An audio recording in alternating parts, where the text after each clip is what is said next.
Good morning, students, and welcome to the English class. So, today we are going to start a new chapter from your supplementary book. So, this is a story about a shopkeeper ਜਿਹੜਾ ਕਿ rice ਵੇਚਦਾ ਆ ਠੀਕ ਹੈ ਔਰ ਬਹੁਤ ਹੀ ਲਾਲਚੀ ਕਿਸਮ ਦਾ ਆ ਉਹ ਇਨਸਾਨ। ਉਹਦੀ ਜਿਹੜੀ ਸ਼ੌਪ ਆ ਉਹ ਪੂਰੀ ਤਰ੍ਹਾਂ ਰਾਈਸ ਦੀਆਂ ਬੋਰੀਆਂ ਦੇ ਨਾਲ ਭਰੀ ਰਹਿੰਦੀ ਆ ਠੀਕ ਹੈ। ਅਤੇ ਉਹ ਇੰਨਾ ਲਾਲਚੀ ਆ ਕਿ ਉਹ ਕਿਸੇ ਨੂੰ ਕੁਛ ਵੀ ਦੇ ਕੇ ਰਾਜ਼ੀ ਨਹੀਂ ਆ, ਉਲਟਾ ਉਹ ਲੋਕਾਂ ਨੂੰ ਲੁੱਟਦਾ ਆ। ਉਹਦੀ ਦੁਕਾਨ ਦੇ ਵਿੱਚ ਹਰ ਇੱਕ ਕਿਸਮ ਦੇ ਜਿਹੜੇ ਰਾਈਸ ਮਿਲਦੇ ਆ ਅਤੇ ਉਹ ਪੈਸਿਆਂ ਦੇ ਪਿੱਛੇ ਇੰਨਾ ਅੰਨਾ ਆ ਕਿ ਉਹਨੂੰ ਕੁਛ ਵੀ ਨਹੀਂ ਦਿਖਦਾ ਠੀਕ ਹੈ। ਸੋ ਇੰਨਾ ਜ਼ਿਆਦਾ ਲਾਲਚ ਕਰਦਾ ਆ, ਉਹਦੇ ਕੋਲ ਸਭ ਕੁਝ ਹੁੰਦਾ ਆ। ਈਵਨ ਉਹ ਬਹੁਤ ਜ਼ਿਆਦਾ ਪਿੰਡਾਂ ਦੇ ਪਿੰਡ ਉਹਨੇ ਖਰੀਦੇ ਹੁੰਦੇ ਆ। ਪਰ ਜਦੋਂ ਉਹਦੀ ਮੌਤ ਹੁੰਦੀ ਆ, ਉਹਦੀ ਮੌਤ ਦਾ ਰੀਜ਼ਨ ਵੀ ਉਹ ਚੌਲਾਂ ਦੀਆਂ ਬੋਰੀਆਂ ਹੀ ਹੁੰਦੀਆਂ ਆ, ਜਿਹਦੇ ਕਰਕੇ ਉਹ ਇੰਨਾ ਕੁਝ ਕਰਦਾ ਆ ਠੀਕ ਹੈ। ਸੋ ਚੈਪਟਰ ਦਾ ਨੇਮ ਹੈਗਾ ਆ ਹਾਫ ਅ ਰੁਪੀ ਵਰਥ ਠੀਕ ਹੈ। So let's start the chapter. Subhya sold rice at a market gate. In his shop you found heaped in wicker basket all varieties from pebbly coarse rice to Delhi samba, white as jasmine and slender as a needle. His shop was stuffy and dark, but he loved every inch of it. He loved the smell of gunny sack of rice and husk. Through good times and bad he flourished. ਹੁਣ ਜਿਹੜਾ ਸੁਬੀਆ ਆ, ਉਸ person ਦਾ ਨਾਮ ਹੈਗਾ ਸੁਬੀਆ। ਉਹ ਕੀ ਕਰਦਾ ਆ, market gate ਦੇ ਉੱਤੇ ਰਾਈਸ ਵੇਚਦਾ ਆ ਠੀਕ ਹੈ। ਅਤੇ ਉਹਦੀ ਜਿਹੜੀ ਸ਼ੌਪ ਆ ਉਹਦੇ ਵਿੱਚ ਕੀ ਆ, ਹੀਪ ਹੁੰਦੇ ਢੇਰ, ਅਤੇ ਚੌਲਾਂ ਦੇ ਜਿਹੜੀਆਂ ਬੋਰੀਆਂ ਦੇ ਢੇਰਾਂ ਦੇ ਢੇਰ ਲੱਗੇ ਹੁੰਦੇ, ਜਿੱਦਾਂ ਆਪਾਂ ਪਹਿਲਾਂ ਵੀ ਡਿਸਕਸ ਕੀਤਾ। ਅਤੇ ਉਹਦੀ ਸ਼ੌਪ ਦੇ ਵਿੱਚ ਹਰ ਇੱਕ ਤਰੀਕੇ ਦੇ ਜਿਹੜੇ ਰਾਈਸ ਆ ਮਿਲ ਜਾਂਦੇ ਆ। ਪੈਬਲੀ ਕੋਰਸ ਜਿਹੜੇ ਵਿੱਚ ਕਹਿ ਸਕਦੇ ਹਾਂ ਆਪਾਂ ਕੰਕਰ ਹੁੰਦੇ ਆ ਠੀਕ ਹੈ, ਖੁਰਦਰੇ ਹੁੰਦੇ ਥੋੜ੍ਹੇ ਘਟੀਆ ਟਾਈਪ ਦੇ, ਅਤੇ ਸਭ ਤੋਂ ਵਧੀਆ ਕੁਆਲਿਟੀ ਦੇ ਦਿੱਲੀ ਸਾਂਬਾ ਦੇ ਰਾਈਸ ਵੀ ਉਹਦੀ ਸ਼ੌਪ 'ਤੇ ਮਿਲ ਜਾਂਦੇ ਸੀ। ਅਤੇ ਉਹ ਜਿਹੜੇ ਦਿੱਲੀ ਸਾਂਬਾ ਰਾਈਸ ਸੀ ਉਹ ਇੱਕਦਮ ਜੈਸਮੀਨ ਫਲਾਵਰ ਜਿਹੜਾ ਹੁੰਦਾ ਵਾਈਟ ਕਲਰ ਦਾ, ਉਹਦੀ ਤਰ੍ਹਾਂ ਵਾਈਟ ਹੁੰਦੇ ਸੀਗੇ। ਅਤੇ ਸਲੈਂਡਰ ਮੀਨਸ ਤਿੱਖੇ ਪਤਲੇ ਨੋਕੀਲੇ, ਇੱਕ ਨੀਡਲ ਦੀ ਤਰ੍ਹਾਂ ਪਤਲੇ ਅਤੇ ਤਿੱਖੇ ਹੁੰਦੇ ਸੀ। ਹਿਸ ਸ਼ੌਪ ਵਾਜ਼ ਸਟੱਫੀ ਐਂਡ ਡਾਰਕ। ਉਹਦੀ ਜਿਹੜੀ ਸ਼ੌਪ ਸੀ ਉਹ ਬਹੁਤ ਜ਼ਿਆਦਾ ਡਾਰਕ ਸੀ। ਡਾਰਕ ਕਾਹਦੇ ਕਰਕੇ ਸੀ, ਕਿਉਂਕਿ ਉੱਥੇ ਹਰੇਕ ਜਗ੍ਹਾ ਦੇ ਉੱਤੇ ਚੌਲਾਂ ਦੀਆਂ ਬੋਰੀਆਂ, ਚੌਲਾਂ ਦੇ ਢੇਰ ਹੀ ਲੱਗੇ ਰਹਿੰਦੇ ਸੀਗੇ। ਪਰ ਉਹਨੂੰ ਆਪਣੀ ਦੁਕਾਨ ਇੱਦਾਂ ਹੀ ਪਸੰਦ ਸੀ ਸੁਬਿਆਂ ਨੂੰ। ਅਤੇ ਉਹਨੂੰ ਕੀ ਆ, ਜਿਹੜੀ ਗੰਨੀ ਸੈਕ ਹੁੰਦੀ ਆ, ਜਿਹੜੇ ਬੋਰੇ ਹੁੰਦੇ ਆ ਜਿਹਨੂੰ ਆਪਾਂ ਤੁਸੀਂ ਸੇਬਿਆਂ ਵਾਲੇ ਬੋਰੇ ਕਹਿੰਦੇ ਹੋ ਠੀਕ ਹੈ, ਉਹਦੀ ਸਮੈਲ ਉਹਨੂੰ ਬਹੁਤ ਹੀ ਪਸੰਦ ਸੀ। Through good times and bad time he flourish. ਚਾਹੇ ਔਖਾ ਟਾਈਮ ਹੁੰਦਾ ਸੀ, ਚਾਹੇ ਸੌਖਾ ਹੁੰਦਾ ਸੀ, ਉਹ ਹਮੇਸ਼ਾ ਕੀ ਆ, ਫਲਰਿਸ਼ਡ ਮੀਨਸ ਉਹ ਹਮੇਸ਼ਾ ਸੁਖਦਾਈ ਟਾਈਮ ਹੀ ਉਹਨੇ। There were days of drought when paddy didn't come up and the rice mills were silenced. ਹੁਣ ਕਹਿੰਦੇ ਕਿ ਇੱਦਾਂ ਦੇ ਦਿਨ ਵੀ ਆਏ ਸੀਗੇ ਕਿ ਜਦੋਂ ਪੈਡੀ ਮੀਨਸ ਰਾਈਸ ਠੀਕ ਹੈ, ਰਾਈਸ ਦੀ ਜਿਹੜੀ ਪ੍ਰੋਡਕਸ਼ਨ ਨਹੀਂ ਹੋ ਰਹੀ ਸੀ, ਮਾਰਕੀਟ ਦੇ ਵਿੱਚ ਰਾਈਸ ਨਹੀਂ ਆ ਰਿਹਾ ਸੀਗਾ ਠੀਕ ਹੈ। When people looked hollow eyed and half dead but even then he never close his shop. ਅਤੇ ਕਹਿੰਦੇ ਕਿੰਨੀ ਵੀ ਕਮੀ ਆ ਜਾਂਦੀ ਸੀਗੀ ਚੌਲਾਂ ਦੀ, ਪਰ ਲੋਕ ਜਿਹੜੇ ਆ ਅੱਧੇ ਮਰਨ ਵਾਲੇ ਹੋ ਜਾਂਦੇ ਸੀ ਕਿ ਉਹਨਾਂ ਨੂੰ ਰਾਈਸ ਨਹੀਂ ਮਿਲ ਰਹੇ ਸੀਗੇ, ਕਮੀ ਪੈ ਜਾਂਦੀ ਸੀ, ਫਿਰ ਵੀ ਉਹਨੇ ਕਦੀ ਆਪਣੀ ਸ਼ੌਪ ਕਲੋਜ਼ ਨਹੀਂ ਕੀਤੀ ਸੀ। ਮੀਨਸ ਉਹਦੇ ਕੋਲ ਸਟੋਕ ਬਹੁਤ ਸਾਰਾ ਹੁੰਦਾ ਸੀ, ਉਹ ਕਦੀ ਵੀ ਆਪਣੀ ਸ਼ੌਪ ਨੂੰ ਕਲੋਜ਼ ਨਹੀਂ ਕਰਦਾ ਸੀਗਾ। If he didn't find stuff for 20 baskets he scout the country side and filled at least 2 baskets. ਅਗਰ ਕਹਿੰਦੇ ਉਹਨੂੰ ਆਪਣੇ ਬਹੁਤ ਜ਼ਿਆਦਾ 20 ਬਾਸਕਿਟ ਮੀਨਸ ਕਿ 20 ਟੋਕਰੀਆਂ ਦੀ ਗੱਲ ਨਹੀਂ ਕੀਤੀ ਕਿ ਬਹੁਤ ਜ਼ਿਆਦਾ ਉਹਨੂੰ ਨਹੀਂ ਮਿਲਦਾ ਸੀ, ਫਿਰ ਵੀ ਉਹ ਕੰਟਰੀ ਸਾਈਡ ਪੂਰੇ ਬਾਹਰਲੇ ਇਲਾਕੇ ਦੇ ਵਿੱਚ ਜਾ ਕੇ ਘੁੰਮਦਾ ਫਿਰਦਾ ਸੀ ਅਤੇ ਐਟਲੀਸਟ ਥੋੜ੍ਹਾ ਬਹੁਤਾ ਉਹ ਰਾਈਸ ਇਕੱਠਾ ਕਰ ਹੀ ਲੈਂਦਾ ਸੀਗਾ ਠੀਕ ਹੈ।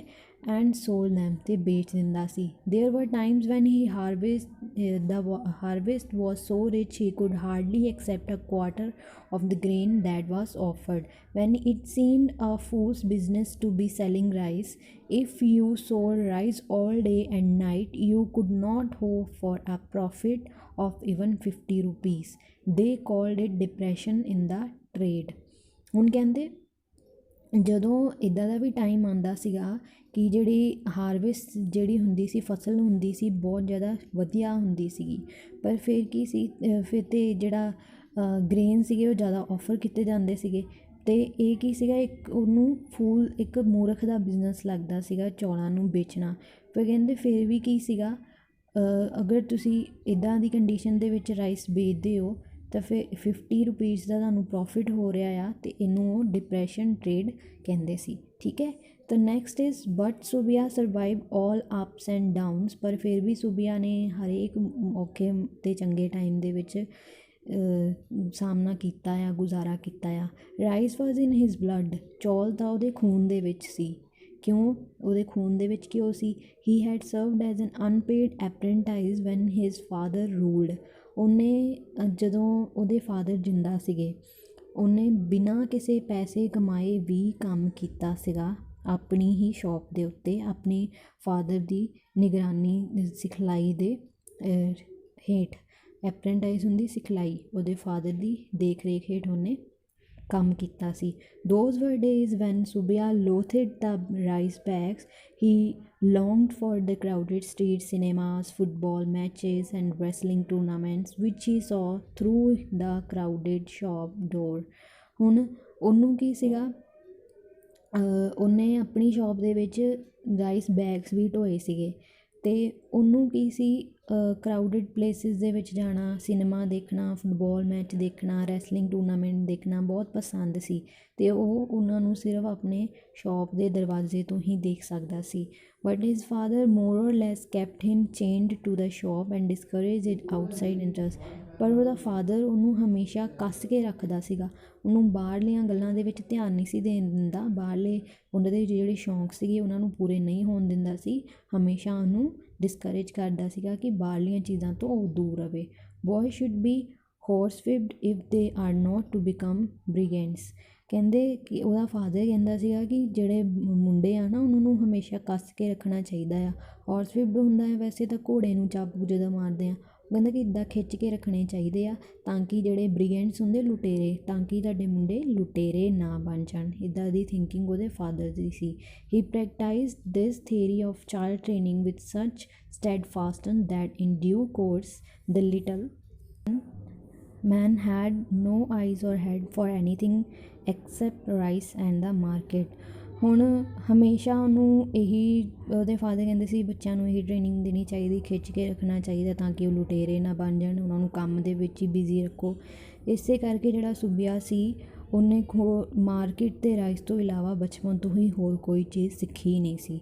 Van his father died he slid on so nicely. ਜਦੋਂ ਉਹਦੇ ਫਾਦਰ ਮਿਲ ਗਏ, ਜਦੋਂ ਉਹਦੇ ਫਾਦਰ ਮਰ ਗਏ ਤਾਂ ਫਿਰ ਕੀ ਹੋਇਆ ਕਿ ਉਹਨੇ ਇੰਨੇ ਵਧੀਆ ਤਰੀਕੇ ਦੇ ਨਾਲ ਆਪਣੇ ਫਾਦਰ ਦੀ ਗੱਦੀ ਨੂੰ ਸੰਭਾਲ ਲਿਆ that nobody noticed that difference, ਕਿ ਇੰਨੇ ਵਧੀਆ ਤਰੀਕੇ ਨਾਲ ਉਹਨੂੰ ਸੈਟਲ ਹੋ ਗਿਆ ਕਿ ਲੋਕਾਂ ਨੂੰ ਇਹੀ ਲੱਗਦਾ ਸੀ ਕਿ ਉਹਦੇ ਫਾਦਰ ਦੇ ਮਰਨ ਤੋਂ ਬਾਅਦ ਵੀ ਦੁਕਾਨ ਦੇ ਵਿੱਚ ਉਹਦੇ ਫਾਦਰ ਹੀ ਆ। ਮੀਨਸ ਕਿ ਡਿਟੋ ਆਪਣੇ ਫਾਦਰ ਦੀ ਤਰ੍ਹਾਂ ਹੀ ਉਹ ਬਿਜ਼ਨਸ ਸੰਭਾਲਣ ਲੱਗ ਗਿਆ ਸੀ, ਉਹਦੀ ਤਰ੍ਹਾਂ ਹੀ ਉਹ most people thought that the old man was still there counting cash, business prosper. ਅਤੇ ਲੋਕਾਂ ਨੂੰ ਇਹੀ ਲੱਗਦਾ ਸੀਗਾ ਕਿ ਜਿਹੜਾ ਬੁੜਾ ਆਦਮੀ, ਬੁੜਾ ਮੀਨਸ ਸੁਬਿਆ ਦਾ ਫਾਦਰ, ਉਹੀ ਅਜੇ ਵੀ ਕਾਊਂਟਰ 'ਤੇ ਬੈਠਾ ਹੈ ਅਤੇ ਕੈਸ਼ ਗਿਣ ਰਿਹਾ ਆ, ਅਤੇ ਬਿਜ਼ਨਸ ਜਿਹੜਾ ਪ੍ਰੋਸਪਰ ਮੀਨਸ ਤਰੱਕੀ ਕਰਨਾ, ਤਰੱਕੀ ਕਰਦਾ ਗਿਆ। Subbiah kept 5 prized cows and buffaloes whose milk, curd and butter he and his wife and 5 children had day and night। ਹੁਣ ਸੁਬਿਆ ਦੇ ਕੋਲ 5 ਜਿਹੜੀਆਂ ਕਾਊਜ਼ ਸੀਗੀਆਂ, ਠੀਕ ਹੈ, ਬਫੈਲੋ ਸੀ, ਅਤੇ ਕੀ ਕਰਦਾ ਸੀ ਉਹ, ਉਹਨਾਂ ਦਾ ਦੁੱਧ, ਘੀ, ਮੱਖਣ, ਉਹ ਅਤੇ ਉਹਦੀ ਵਾਈਫ ਅਤੇ ਉਹਦੇ 5 ਬੱਚੇ ਦਿਨ ਰਾਤ ਖਾਂਦੇ ਸੀ। And then became rotund and balloon like. ਅਤੇ ਘੀ, ਦੁੱਧ, ਮੱਖਣ ਵਗੈਰਾ ਖਾ ਖਾ ਕੇ ਉਹ ਗੁਬਾਰੇ ਦੀ ਤਰ੍ਹਾਂ ਫੁੱਲ ਗਏ ਸੀ, ਮੀਨਸ ਮੋਟੇ ਹੋ ਗਏ ਸੀ ਸਾਰੇ। He own 30 acres of land in nearby village.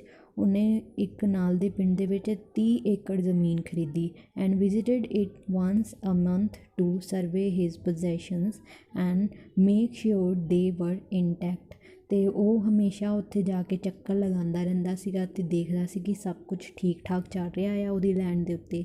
He lent money at exorbitant rates of interest and if people fail to pay he acquired their houses। ਅਤੇ ਉਹ ਬੜੇ ਹੀ ਜ਼ਿਆਦਾ ਇੰਟਰਸਟ ਦੇ ਉੱਤੇ, ਵਿਆਜ ਦੇ ਉੱਤੇ ਐਕਸਟ੍ਰਾਵੇਰੈਂਟ ਹੁੰਦਾ ਆ, ਬਹੁਤ ਜ਼ਿਆਦਾ ਅਲਾਟ ਆਫ ਲੋਕਾਂ ਨੂੰ ਵਿਆਜ ਦਿੰਦਾ ਸੀਗਾ। ਜੇਕਰ ਲੋਕ ਵਿਆਜ ਦਾ ਜਾਂ ਕਰਜ਼ ਦਾ ਪੈਸਾ ਨਹੀਂ ਦੇ ਪਾਉਂਦੇ ਸੀ ਤਾਂ ਉਹਨਾਂ ਦੇ ਘਰਾਂ ਦੇ ਉੱਤੇ ਉਹ ਕਬਜ਼ਾ ਕਰ ਲੈਂਦਾ ਸੀ।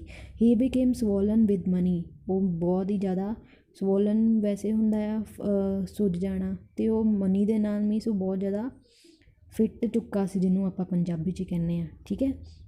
He sent his children to a school, bought them brocaded caps and velvet coats, and paid a home tutor to shout the lessons at the top of his voice every morning under a lamp in the hall।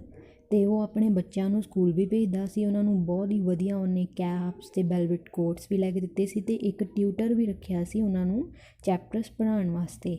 He loaded his wife with gold ornaments and wrapped her in a gaudy Benares silk। He added on to his house 2 more stories and several। ਹੁਣ ਉਹਨੇ ਆਪਣੇ wife ਨੂੰ ਵੀ ਬਹੁਤ ਸਾਰੇ ਗਹਿਣੇ ਵਗੈਰਾ ਲੈ ਕੇ ਦਿੱਤੇ ਸੀ, ਸਿਲਕ ਦੀਆਂ ਸਾੜੀਆਂ ਮਹਿੰਗੀਆਂ ਮਹਿੰਗੀਆਂ ਉਹਦੇ ਨਾਲ ਉਹਨੂੰ ਲੱਦ ਦਿੱਤਾ ਸੀਗਾ। ਡਰੈਪਡ ਹੁੰਦਾ ਆ ਕਵਰ, ਲਪੇਟੀ ਹੋਈ, ਠੀਕ ਹੈ, ਸਾੜੀਆਂ ਦੇ ਨਾਲ ਉਹਨੇ ਆਪਣੀ ਵਾਈਫ ਨੂੰ ਲਪੇਟਿਆ ਹੋਇਆ ਸੀ, ਮਹਿੰਗੀਆਂ ਮਹਿੰਗੀਆਂ ਸਾੜੀਆਂ। ਗੌੜੀ ਹੁੰਦੀ ਆ ਭੜਕੀਲੀਆਂ ਓਵਰ ਬਰਾਈਟ ਕਲਰਸ ਦੀਆਂ ਸਾੜੀਆਂ ਹੁੰਦੀਆਂ ਸੀ ਉਹਦੀ ਵਾਈਫ ਦੀਆਂ, ਜਿਹੜੀਆਂ ਕਿ ਬਹੁਤ ਹੀ ਚਮਕਦਾਰ ਹੁੰਦੀਆਂ ਸੀ ਅਤੇ ਮਹਿੰਗੀਆਂ ਵੀ ਹੁੰਦੀਆਂ ਸੀਗੀਆਂ, ਠੀਕ ਹੈ।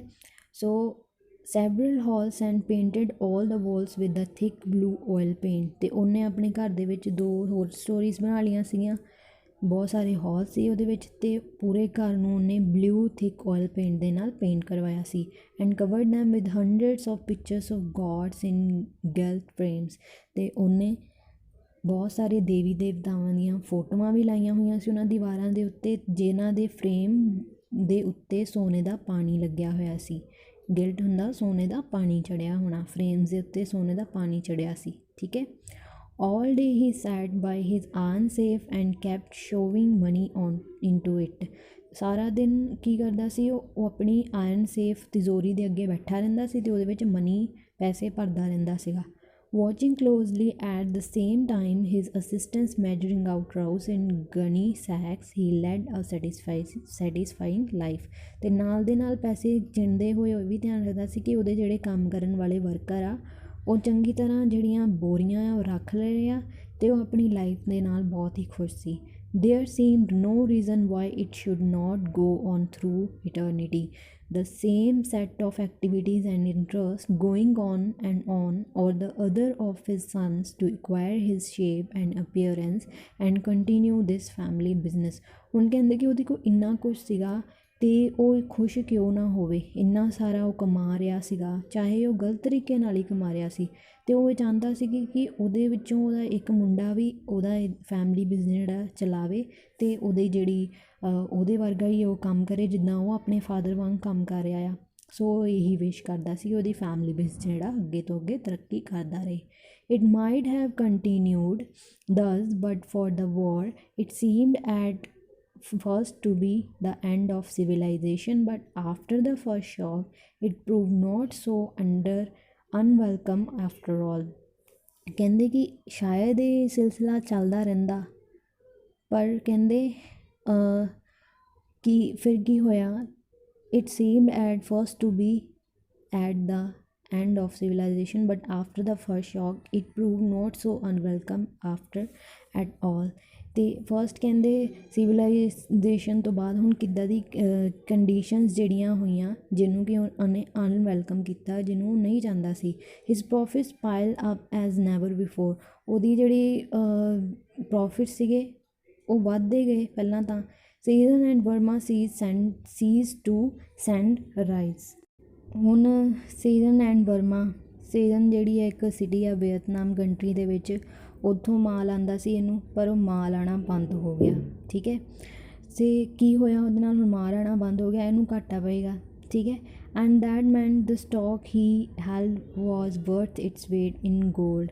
People flock to his shop at all hours. ਹੁਣ ਉੱਥੋਂ ਆਉਣਾ ਬੰਦ ਹੋ ਗਿਆ ਸੀਗਾ, ਕਈ ਲੋਕ ਉੱਥੋਂ ਵੀ ਲੈਂਦੇ ਸੀਗੇ, ਅਲੱਗ-ਅਲੱਗ ਸ਼ੋਪਸ ਜਾਂਦੇ ਸੀਗੇ ਲੈਣ, ਪਰ ਹੁਣ ਉੱਥੋਂ ਆਉਣਾ ਬੰਦ ਹੋ ਗਿਆ। ਅਤੇ ਇਹਦੇ ਨਾਲ ਇਹਨੂੰ ਕੀ ਹੋਇਆ, ਫਾਇਦਾ ਹੋਇਆ ਕਿਉਂਕਿ ਲੋਕ ਇਹਦੀ ਸ਼ੌਪ 'ਤੇ ਆਉਣਾ ਜ਼ਿਆਦਾ ਸ਼ੁਰੂ ਹੋ ਗਏ, ਕਿਉਂਕਿ ਉਹਨਾਂ ਨੂੰ ਦੂਸਰੀਆਂ ਸ਼ੌਪਸ ਤੋਂ ਨਹੀਂ ਮਿਲ ਰਿਹਾ ਸੀ ਸਮਾਨ, ਰਾਈਸ ਨਹੀਂ ਮਿਲ ਰਹੇ ਸੀ।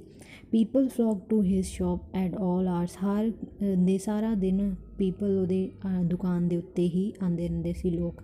ਹੀ bought the big house next door for a godown and then the next one and the next. ਅਤੇ ਉਹਦੇ ਕੋਲ ਇੰਨੀ ਜ਼ਿਆਦਾ ਹੁਣ ਡਿਮਾਂਡ ਆਉਣ ਲੱਗ ਗਈ ਸੀ ਰਾਈਸ ਦੀ ਕਿ ਉਹਨੇ ਘਰ 'ਤੇ ਘਰ ਖਰੀਦਣਾ ਸ਼ੁਰੂ ਕਰ ਦਿੱਤਾ। ਜਿਹੜੇ ਉਹਦੇ ਸ਼ੌਪ ਦੇ ਨਾਲ ਘਰ ਲੱਗਦੇ ਸੀ ਪਹਿਲਾਂ, ਫਿਰ ਉਹਦੇ ਨਾਲ ਲੱਗਦਾ, ਫਿਰ ਉਹਦੇ ਨਾਲ ਲੱਗਦਾ, ਠੀਕ ਹੈ। ਇੱਦਾਂ ਉਹਨੇ ਡਜ਼ਨਸ ਆਫ ਵਿਲੇਜ ਜਿਹੜੇ ਸੀਗੇ ਉਹ ਖਰੀਦ ਲਏ। War seemed on the whole a very beneficial force till the introduction of price and food control. ਹੁਣ ਕਹਿੰਦੇ ਕਿ ਵੋਰ ਜਿਹੜੀ ਸੀਗੀ ਚੱਲ ਰਹੀ ਸੀਗੀ, ਉਹਦੇ ਵਿੱਚ ਕੀ ਸੀਗਾ ਬੈਨੀਫਿਸ਼ੀਅਲ। ਇਹਨੂੰ ਪਹਿਲਾਂ ਕੀ ਹੋਇਆ, ਬੈਨੀਫਿਟ ਤਾਂ ਬਹੁਤ ਹੋਇਆ ਕਿਉਂਕਿ ਇਹਦੀ ਡਿਮਾਂਡ ਵੱਧ ਗਈ ਸੀਗੀ, ਠੀਕ ਹੈ। ਫਿਰ ਕੀ ਹੋਇਆ, ਉਸ ਤੋਂ ਬਾਅਦ ਪ੍ਰਾਈਸ ਅਤੇ ਫੂਡ ਕੰਟਰੋਲ ਜਿਹੜੀ ਸੀ ਉਹ ਇੰਟਰੋਡਕਸ਼ਨ ਦੇ ਵਿੱਚ ਆਏ। ਪਹਿਲਾਂ ਕੀ ਸੀ, ਵਪਾਰੀ ਆਪਣੇ ਹੀ ਰੇਟ ਦੇ ਉੱਤੇ, ਆਪਣੇ ਬਣਾਏ ਹੋਏ ਰੇਟ ਦੇ ਉੱਤੇ, ਆਪਣੇ ਮਨਪਸੰਦ ਦੇ ਰੇਟ ਦੇ ਉੱਤੇ ਸਮਾਨ ਵੇਚਦੇ ਸੀਗੇ। ਬਟ ਹੁਣ ਫੂਡ ਕੰਟਰੋਲ ਆ ਗਿਆ, ਉਹਨਾਂ ਨੇ ਚੀਜ਼ਾਂ ਦੇ ਰੇਟ ਜਿਹੜੇ ਆ ਉਹ ਨਿਰਧਾਰਿਤ ਕਰਦੇ। For the first time in his life he was worried, ਪਹਿਲੀ ਵਾਰ ਆਪਣੀ ਜ਼ਿੰਦਗੀ ਦੇ ਵਿੱਚ ਸੁਬਿਆ ਜਿਹੜਾ ਸੀ ਉਹ ਪਰੇਸ਼ਾਨ ਹੋਇਆ। ਅਤੇ ਹੁਣ ਉਹ ਪਰੇਸ਼ਾਨ ਹੋਇਆ ਕਿਉਂ ਸੀ? He could not see how anyone had the right to say what he should sell and at what rate। ਹੁਣ ਉਹ ਕਹਿੰਦਾ ਕਿ ਇਹ ਮੇਰੀ ਮਰਜ਼ੀ ਆ ਕਿ ਮੈਂ ਜਿਹੜੇ ਮਰਜ਼ੀ ਰੇਟ 'ਤੇ ਚੀਜ਼ ਵੇਚਾਂ, ਮੈਨੂੰ ਕੋਈ ਕਿਉਂ ਦੱਸੇਗਾ ਕਿ ਮੈਂ ਕਿਹੜੇ ਵੇਚਾਂ ਰੇਟ ਦੇ ਉੱਤੇ। He felt happy when he heard someone say the food department is a hoax. ਹੁਣ ਉਹ ਕਹਿੰਦੇ ਕਿ ਉਹਨੂੰ ਇੱਕ ਟਾਈਮ 'ਤੇ ਬਹੁਤ ਜ਼ਿਆਦਾ ਖੁਸ਼ੀ ਹੋਈ ਜਦੋਂ ਉਹਨੂੰ ਪਤਾ ਲੱਗਿਆ ਕਿ ਜਿਹੜਾ ਫੂਡ ਡਿਪਾਰਟਮੈਂਟ ਆ ਉਹ ਕੀ ਆ, ਧੋਖਾਧੜੀ ਕਰ ਰਿਹਾ ਆ, ਠੀਕ ਹੈ। ਧੋਖਾਧੜੀ ਇਨ ਦਾ ਸੈਂਸ ਕਿ ਉਹ ਰਿਸ਼ਵਤ ਵਗੈਰਾ ਲੈਂਦੇ ਪਏ ਆ ਅਤੇ ਉਹਦੇ ਨਾਲ ਉਹਦਾ ਕੀ ਆ, ਹੱਲ ਵਗੈਰਾ ਹੋ ਸਕਦਾ ਆ। The government is making a mess of things, ਅਤੇ ਸਰਕਾਰ ਚੀਜ਼ਾਂ ਦੀ ਗੜਬੜੀ ਕਰ ਰਹੀ ਆ, ਠੀਕ ਹੈ। ਸੋ ਸਟੂਡੈਂਟਸ, ਇਹ ਸੀਗਾ ਫਸਟ ਪਾਰਟ ਸਾਡਾ ਇਸ ਚੈਪਟਰ ਦਾ। ਨੈਕਸਟ ਪਾਰਟ ਅਸੀਂ ਕਰਾਂਗੇ ਨੈਕਸਟ ਵੀਕ, ਠੀਕ ਹੈ। ਸੋ ਤੁਸੀਂ ਇੱਕ ਵਾਰ ਖੁਦ ਆਪਣੀ ਬੁੱਕ ਦੇ ਵਿੱਚੋਂ ਜਿੰਨਾ ਮੈਂ ਚੈਪਟਰ ਰੀਡ ਕਰਵਾਇਆ ਆ ਉਹ ਤੁਸੀਂ ਰੀਡ ਕਰੋ। ਅਗਰ ਕੋਈ ਡਿਫੀਕਲਟ ਵਰਡ ਆ ਉਹਨੂੰ ਤੁਸੀਂ ਸਰਚ ਕਰੋ, ਉਹਦਾ ਮੀਨਿੰਗ ਲੱਭੋ ਗੂਗਲ ਤੋਂ, ਡਿਕਸ਼ਨਰੀ ਅਗਰ ਤੁਹਾਡੇ ਕੋਲ ਹੈਗੀ ਆ ਹਾਰਡ ਕਾਪੀ ਉਹਦੇ 'ਚੋਂ ਦੇਖੋ, ਜਾਂ ਫਿਰ ਸੌਫਟ ਕਾਪੀ ਤੁਸੀਂ ਗੂਗਲ ਤੋਂ ਸਰਚ ਕਰ ਸਕਦੇ ਹੋ ਡਿਫੀਕਲਟ ਵਰਡਸ ਦਾ ਮੀਨਿੰਗ, ਠੀਕ ਹੈ। ਸੋ ਨੈਕਸਟ ਵੀਕ ਆਪਾਂ ਨੈਕਸਟ ਡੇ ਦਾ ਪਾਰਟ ਜਿਹੜਾ ਹੈਗਾ ਉਹ ਕਰਾਂਗੇ। ਚੰਗੀ ਤਰ੍ਹਾਂ ਤੁਸੀਂ ਸਮਝ ਲੈਣਾ ਆ ਚੈਪਟਰ ਨੂੰ, ਇੱਕ ਵਾਰ ਖੁਦ ਰੀਡ ਕਰੋਗੇ ਫਿਰ ਹੀ ਸਮਝ ਆਏਗੀ, ਠੀਕ ਹੈ। ਸੋ ਮਿਲਦੇ ਹਾਂ ਨੈਕਸਟ ਵੀਕ ਸੈਕਿੰਡ ਪਾਰਟ ਦੇ ਨਾਲ। Till then take care of yourselves, keep learning, thank you.